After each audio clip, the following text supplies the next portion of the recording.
Assalamualaikum warahmatullahi wabarakatuh. Bagaimana kabarnya hari ini? Semuanya dalam keadaan sehat ya? Baiklah, sebelum kita mengawali pelajaran kita pada pagi hari ini, alangkah baiknya apabila kita berdoa terlebih dahulu. Berdoa dimulai. Berdoa selesai. Baik anak-anak, ada yang absen atau tidak hari ini? Mungkin ada yang mendapatkan kabar bahwa temannya ada yang tidak masuk. Siapa? Nihil ya, nggak ada ya, semuanya sudah masuk semuanya. Alhamdulillah, berarti semuanya dalam keadaan yang sehat walafiat. Oke, baiklah. Sekarang kita akan melanjutkan materi kita pada pagi hari ini. Sebelum kita mengawali pelajaran kita pada pagi hari ini, apakah semuanya masih ingat pelajaran pada kemarin, pada minggu yang kemarin? Ada yang masih ingat atau tidak? Atau mungkin dari tugas-tugas yang Ibu berikan ada yang masih dibingungkan? Baik, kalau semuanya sudah paham, kalau semuanya sudah mengerti, alhamdulillah. Jadi kita bisa melanjutkan pelajaran kita pada pagi hari ini. Pada pertemuan kali ini, kita akan membahas mengenai semangat menuntut ilmu. Ya kan? Nah, kira-kira ada yang tahu nggak menuntut ilmu itu hukumnya apa? Bagi orang muslim, ada yang tahu apa tidak? Iya, benar sekali. Jadi menuntut ilmu itu hukumnya adalah wajib bagi setiap orang muslim. Dimulainya dari kapan anak-anak? Iya, benar sekali. Jadi menuntut ilmu itu wajib bagi setiap muslim, mulai dari buayan ibunya atau buayan orang tua sampai nanti ke liang lahat. Baik sekali, pintar, sudah baik sekali. Nah, kemudian manusia itu adalah makhluk yang paling sempurna atau makhluk yang paling mulia. Yang membedakan antara manusia dengan makhluk yang lainnya, misalnya hewan atau tumbuhan, itu adalah pada otaknya, pada akalnya, begitu. Nah, maka dari itu, dengan menuntut ilmu, seseorang akan dapat meraih martabat yang mulia. Namun, tidak semua orang yang menuntut ilmu itu bisa mendapatkan martabat mulia. Tidak semuanya. Karena banyak sekali orang yang menuntut ilmu justru malah terlihat hina, bahkan lebih hina daripada orang yang tidak berilmu atau kurang berilmu. Contohnya apa? Misalnya ada orang yang punya ilmu tapi tidak mau menyampaikan ilmunya, atau mungkin tidak mau mengamalkan apa yang telah mereka miliki, tidak mau mengamalkan ilmu yang sudah didapatkan. Begitu. Jadi ilmunya yang dipelajari itu tadi itu seperti sia-sia karena tidak diamalkan dan juga tidak disampaikan. Nah, sebaik-baiknya orang adalah orang yang memiliki ilmu kemudian menyampaikannya, walau itu hanya satu ayat, begitu. Nah, kemudian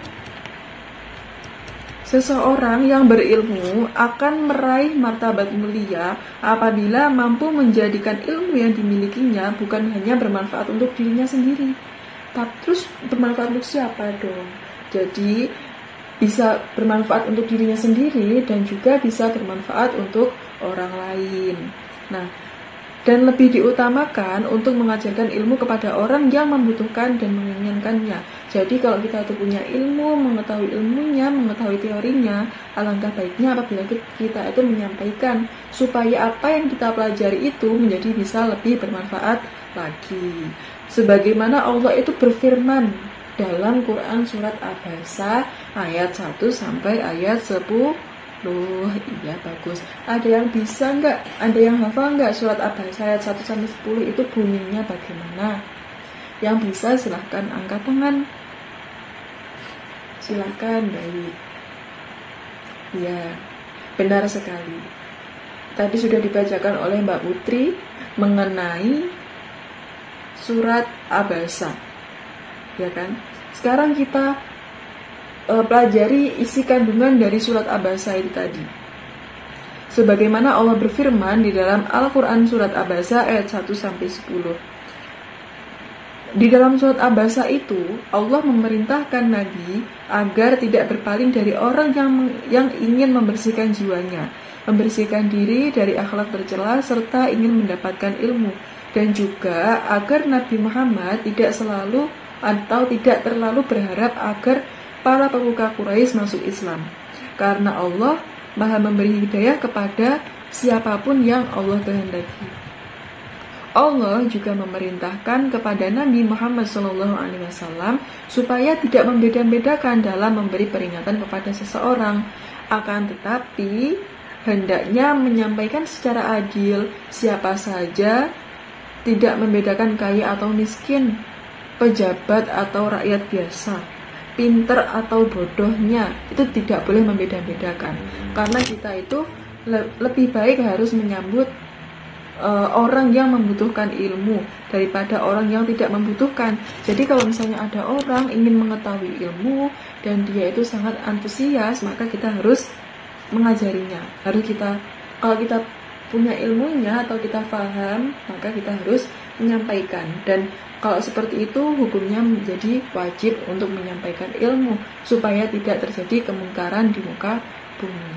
Nah, berdasarkan ayat tersebut, surat Abasa tadi ya, ayat 1-10 menjelaskan bahwa setiap orang memiliki hak yang sama dalam menuntut ilmu. Dan kepada seorang pendidik sangat ditekankan untuk adil memberikan pelayanan kepada orang-orang yang menuntut ilmu. Ya kan? Jadi menuntut ilmu itu hukumnya wajib bagi siapa saja. Bagi orang muslim, bagi orang Islam wajib. Tidak membeda-bedakan antara orang Islam yang kaya dengan orang Islam yang miskin, atau misalnya anak pejabat dengan orang biasa. Tidak boleh kita membeda-bedakan yang seperti itu. Apabila setiap hak menuntut ilmu itu dapat terlaksana dengan pelayanan yang seadil-adilnya, maka hal ini akan menambah semangat orang yang menuntut ilmu. Apalagi jika semangat menuntut ilmu tersebut dibarengi dengan niat dan sikap yang benar. Niat yang benar itu yang bagaimana? Niat yang benar dalam menuntut ilmu itu maksudnya menuntut ilmu bukan diniatkan untuk menyombongkan diri atau untuk pamer. Oh, aku gelarnya sudah sampai S2, sudah sampai S3. Bukan seperti itu. Tapi kalau misalnya niatnya kita tuh untuk sombong atau untuk pamer atau untuk menghina orang yang kurang berilmu, maka hal ini justru akan menjadikan seseorang yang berilmu tersebut menjadi hina karena kesombongannya tersebut. Nah, maka dari itu kita harus menuntut ilmu dengan niat lillahi ta'ala, atau dengan niat kita belajar hanya untuk Allah. Begitu. Nah, hendaknya seseorang menuntut ilmu itu dengan niat karena Allah, dan apabila dianugerahi kepintaran maka semakin rendah hati. Inilah penuntut ilmu yang akan mendapatkan atau yang akan meraih martabat yang mulia. Jadi kan tadi sudah dijelaskan di depan bahwa orang yang menuntut ilmu tidak selalu memiliki martabat yang mulia. Justru ada orang yang menuntut ilmu tapi dengan ilmunya mereka akan terlihat seperti orang yang hina. Bahkan lebih hina daripada orang yang ilmunya itu kurang atau orang yang kurang berilmu. Itu disebabkan karena kesombongannya. Maka dari itu apabila kita memiliki ilmu, maka kita harus menyampaikannya, atau kita itu harus melaksanakan atau mengamalkan ilmu yang kita miliki itu dengan sebaik-baiknya. Begitu ya. Kemudian tadi yang pertama kan sudah dijelaskan surat Abasa ayat 1-10 tentang keutamaan menuntut ilmu. Ya kan, kemudian tentang menyampaikan ilmu itu tidak boleh pilih-pilih. Kemudian yang kedua di sini ada surat Al-Mujadalah ayat 11. Yang artinya, wahai orang-orang yang beriman, apabila dikatakan kepadamu, berilah kelapangan di dalam majelis-majelis, maka lapangkanlah. Niscaya Allah akan memberikan kelapangan untukmu. Dan apabila dikatakan berdirilah kamu, maka berdirilah. Niscaya Allah akan mengangkat derajat orang-orang yang beriman di antara kamu, dan orang-orang yang diberi ilmu beberapa derajat, dan Allah Maha teliti apa yang kamu kerjakan. Maksud dari ayat ini apa? Ayat ini menjelaskan bahwa Allah memerintahkan kaum muslim untuk melakukan perbuatan yang menguatkan persaudaraan, menumbuhkan empati dan kepedulian sosial. Antara lain dengan memberikan tempat kepada orang lain terutama saat mencari ilmu, memberikan kelapangan di dalam majelis ilmu, usaha mencari kebajikan dan kebaikan, berusaha menyenangkan hati orang lain, memberikan pertolongan. Allah juga meninggikan derajat orang yang beriman dan juga orang yang berilmu. Kira-kira itu yang dapat Ibu sampaikan. Dari sini, apakah ada yang ingin ditanyakan mengenai keutamaan menuntut ilmu atau menuntut ilmu? Orang yang semangat menuntut ilmu maka akan diangkat derajatnya, akan diangkat martabatnya, akan menjadi mulia. Dari sini apakah ada yang ditanyakan?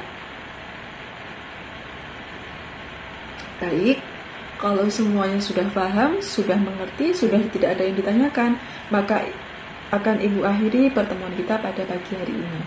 Semoga apa yang kita pelajari pada pagi hari ini menjadikan ilmu yang manfaat, dapat kita amalkan dengan sebaik-baiknya.